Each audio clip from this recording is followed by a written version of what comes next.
Paťka, na zdravie.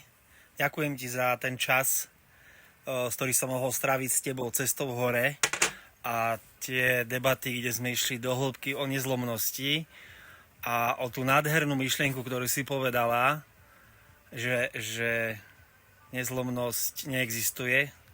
Všetci proste sme zlomení, ale je na nás, či z toho stavu sa dokážeme postaviť a ísť ďalej. A krásne si to opísala, ako si 9. deň plakala, ale ráno si sa postavila a išla si ďalej. Išla si ďalej 10. deň, 11., 15., 20., 30., 40., 50. a dneska kráča 61. deň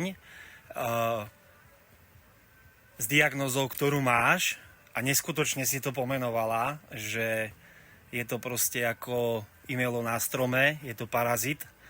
Je to symbión ako vo filme Venom.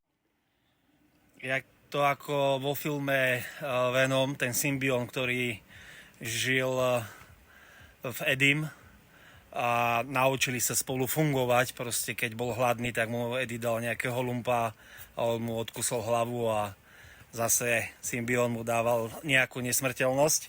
Nedá sa povedať, že skleróza multiplex ti dáva nesmrteľnosť, ale je to takisto parazit, s ktorým ty si sa naučila žiť, a ty keď mu dávaš to, čo si pomenovala, že mu dáš zdravé jedlo, dáš mu oddych, dáš mu nejaký pohyb a nerobíš opak toho, aby ti robil zlé, tak dokážete spolu fungovať. A tá cesta ukazuje ľuďom, že netreba sa vzdávať hneď pri nejakej veci, ale treba sa naučiť s tým fungovať a hľadať cesty, ako to môže ísť s tým parazitom. A nemusí to byť len choroba. Parazit môže byť niečo v živote, takže majte sa krásne. A